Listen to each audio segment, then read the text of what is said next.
Doctor صاحب پوچھا گیا ہے کہ اگر کوئی خاوند اپنی بیوی کو یہ کہتا ہے کہ میری طرف سے تم آزاد ہو تو کیا اس سے طلاق واقع ہو جائے گی یا نہیں؟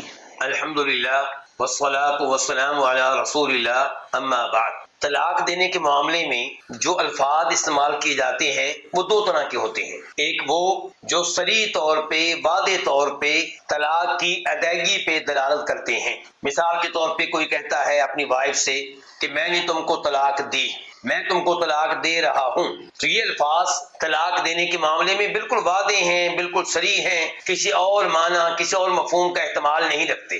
یہ الفاظ ادا کرنے والا شوہر اگر یہ کہے کہ میرا طلاق دینے کا ارادہ نہیں تھا، میری طلاق دینے کی نیت نہیں تھی، تو ہم اس کی نیت کی طرف نہیں دیکھیں گے، ہم ان الفاظ کی طرف دیکھیں گے جو طلاق کے معاملے میں بالکل واضح ہیں۔ اور کچھ الفاظ ایسے ہوتے ہیں جو طلاق کے معاملے میں صریح نہیں ہوتے، ان الفاظ کا ایک مفہوم طلاق کا ہو سکتا ہے اور دوسرا مفہوم کسی اور معنی کا ہو سکتا ہے۔ مثال کے طور پہ کوئی کہتا ہے اپنی وائف سے، جیسا کہ سوال کیا گیا ہے کہ تم میری طرف سے آزاد ہو، میری طرف سے آزاد ہو، اس کا ایک مفہوم یہ ہو سکتا ہے کہ میں نے تم کو طلاق دے دی ہے، چونکہ اب میں تمہیں طلاق دے چکا ہوں، اب تم میری طرف سے آزاد ہو، جو چاہو سو کرو، جہاں جانا ہے جاؤ، میرا تم سے کوئی تعلق نہیں ہے۔ اور دوسرا معنی اس کا یہ ہو سکتا ہے کہ میں تم سے ناراض ہوں، اس لیے تم میری طرف سے آزاد ہو، میں آئندہ تمہیں کوئی حکم نہیں دوں گا، تمہیں کسی چیز سے منع نہیں کروں گا، تمہارے دل میں جو آتا ہے سو کرو۔ تو اب تم میری طرف سے آزاد ہو، اس کے دو معنی ہو گئے، ایک طلاق کا اور ایک عدم طلاق کا۔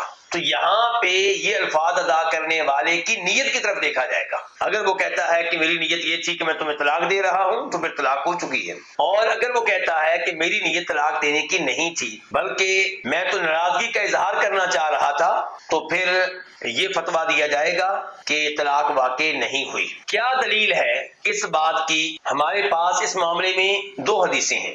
ایک حدیث بخاری شریف کی کہ نبی علیہ السلام کا نکاح کر دیا گیا ابنۃ الجون کے ساتھ، جون کی بیٹی کے ساتھ، تو اس نے کہا آپ علیہ السلام سے اعوذ باللہ منک، کہ میں آپ سے بچنے کے لیے اپنے آپ کو اللہ کی پناہ میں دیتی ہوں۔ وہ نبی علیہ السلام کی شان، آپ کے مقام و مرتبہ کا ادراک نہیں کر سکی، تو آپ علیہ السلام نے کہا کہ چونکہ تو نے عظیم ذات کا نام لیا ہے تو اس لیے میں یہ کہتا ہوں کہ الحقی باہلک، کہ تم اپنے گھر والوں کے پاس چلی جاؤ۔ اب یہاں پہ نبی علیہ السلام کا ارادہ کیا تھا؟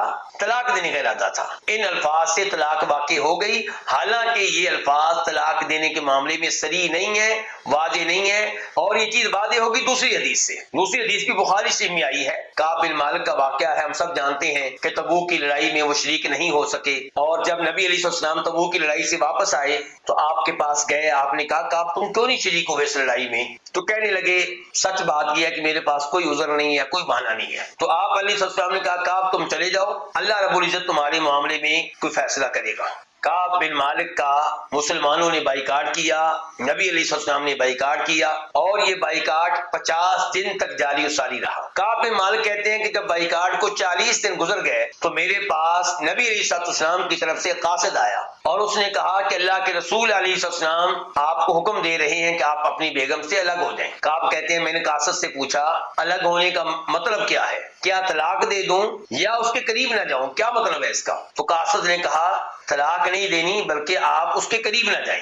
تو کعب بن مالک کہتے ہیں کہ میں نے اپنی بیگم سے کہا الحقی باہلک، تم اپنے گھر والوں کے پاس چلی جاؤ، اپنے والدین کے پاس چلی جاؤ۔ تو یہاں پہ کعب بن مالک کے ان الفاظ کا مفہوم کیا تھا کہ فی الحال تم اپنے والدین کے پاس چلی جاؤ جب تک کہ میرے معاملے میں اللہ کو فیصلہ نہ کر دیں، کیونکہ یہ تو پہلے واضح ہو چکا ہے کہ طلاق دینا مقصود نہیں ہے۔ تو یہاں پہ دیکھیے کہ پہلی حدیث میں الحقی باہلک کہ تم اپنے گھر والوں کے پاس چلی جاؤ، ان الفاظ کو طلاق شمار کیا گیا کیونکہ نبی علیہ السلام نے الفاظ ادا کیے اور آپ کی نیت طلاق دینے کی تھی۔ اور دوسری حدیث میں کعب بن مالک کی نیت طلاق دینے کی نہیں تھی، انہوں نے اپنی بیگم سے یہی الفاظ کہے الحقی باہلک، اپنے گھر والوں کے پاس چلی جاؤ، لیکن ان الفاظ کو طلاق شمار نہیں کیا گیا۔ تو اس سے پتہ چلا کہ کوئی بھی ایسا جملہ، کوئی بھی ایسا کلام، کوئی بھی ایسی گفتگو، کوئی بھی ایسا لفظ جس کے دو معنی ہو سکتے ہوں، دو مفہوم ہو سکتے ہوں، ایک طلاق دینے کا اور دوسرا عدم طلاق کا، تو وہاں پہ ان الفاظ کی ادائیگی کرنے والے کی نیت کی طرف دیکھا جائے گا۔ اگر اس کی نیت طلاق کی ہے تو طلاق واقع ہو جائے گی، اور اگر اس کی نیت طلاق دینے کی نہیں ہے تو طلاق واقع نہیں ہوگی۔